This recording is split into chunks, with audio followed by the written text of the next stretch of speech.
In this age of high-tech security cameras, video surveillance, and camera phones, our image is being captured on some sort of device more often than you might think. And to most, it's no big deal. But to a criminal, avoiding video detection can be the difference between going to jail or getting away with it. That's why police still call in the talents of forensic artists. And one of the RCMP's best is here in Vancouver Island, based at the Comox Valley detachment. A News reporter Gord Kurbis has the story.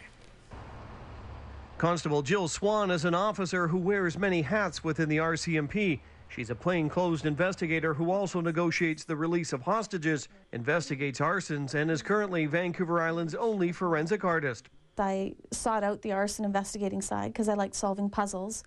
The negotiating side of things, I've always been a peer counselor, and for the forensic art, it found me as well. That love of solving puzzles is exactly what's needed when working with witnesses to try to recreate the suspect's image. It's a composite. You're really putting different features together to create a face of what they remember, and there's parts of a face that people will not remember.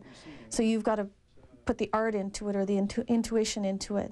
Swan says the hardest part of her role is not in doing the artwork, but rather in drawing the clues out of the witness or victim. You're dealing with somebody that's gone through something traumatic, that's talking to a total stranger about something that made them feel very vulnerable. And you have to listen very carefully to get what they saw down on paper. Just put yourself back there and think back to when he stepped out and when you first looked at him. She transports her victim back into the crime, which is often difficult because of what they've gone through. It's called the cognitive interview technique. Memory works really well when you put back the tangible senses. Smell is a big sense that a lot of memories associated to. So if you can put them back in that time and place, it really does help enhance what they can recall.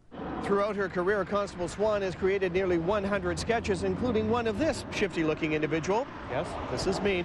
After the case has been closed and the suspect has been arrested, she likes to put her sketch right up against the suspect's actual mugshot. That way she can work on fine-tuning her skills. Some of my drawings that I think aren't my best, when you look at them, you're basically drawing what the witness tells you, and you're telling yourself, I don't think there's a person out there that looks like that, and then they end up arresting somebody that looks just like that. Accurately drawing someone she's never met before is certainly a challenge, but Swan can tell when she's got it right. I've had people jump up and cry. I've had people hold their breath and close their eyes. I've had another composite artist tell me that one of their witnesses jumped up and ripped the drawing in half.